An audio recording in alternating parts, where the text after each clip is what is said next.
গতকালকে ইন্ডিয়ার বাজারে লঞ্চ হয়ে গেল হুন্ডা সিবি হর্নেট 125। এই 125 সিসি বাইকটি 11 হর্স পাওয়ার শক্তি উৎপন্ন করতে সক্ষম এবং 12.2 নিউটন মিটার টর্ক উৎপন্ন করতে সক্ষম। এই বাইকটি মাত্র 5.4 সেকেন্ডে 0 থেকে 60 কিলোমিটার গতি উৎপন্ন করতে সক্ষম। এই বাইকটিতে রয়েছে ফুললি এলইডি হেডল্যাম্প সহ ফুললি এলইডি লাইট সিস্টেম। বাইকটিতে রয়েছে USD fork set up, single channel ABS, TFT display, Bluetooth connectivity এবং হুন্ডা স্পেশাল অ্যাপ সহ অত্যাধুনিক সব ফিচার।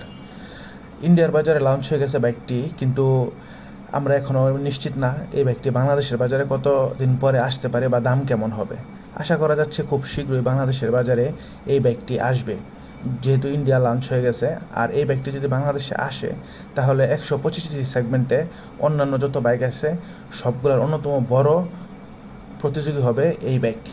ধন্যবাদ, ভালো থাকুন, নিরাপদ হোক সকলের পথ চলা।